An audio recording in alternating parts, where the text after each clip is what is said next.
Selam aleikum, a është e lejuar thot arin e vjetër me bë direkt ndrim me triun apo me shit një herë vjetrin pastaj me ble triun? Aleikum selam wa rahmatullah.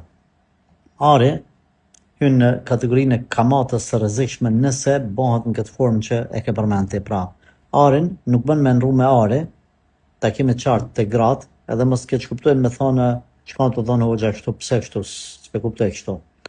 Arin nëse kit vjetër një unaz, e ke shfrytzuar, e ke është këput, edhe tash ti don me e hek ata me marrë një unaz të re. Me shku të argjentare dhe me thonë argjentarit sa pe marrë shqiptarit, thot për shembull 100 euro. Sa është ajo e reja? 150. Tani çe këto të vjetrën bjem atërin bjem edhe 50 euro. Themi kështu s'ban. Duhesh mi thonë atij zotni sa e blen ti çet ari, çet unaz të këput, ai thot 100 euro. A pe merr? Po. Jepja, shitja, merr i parë. Tani ndash që aty bleje, ndash shko të tërkun bleje, ku dush.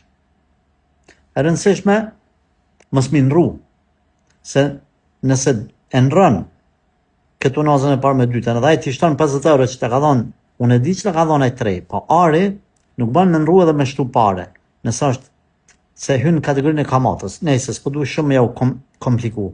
Çka të bani? Arin e vjetër shitne, pastaj blene arin e ri, mos i nrëni edhe me shtu pare, se hynin kamat. Shkurt për mos me ja u kompliku. Selam.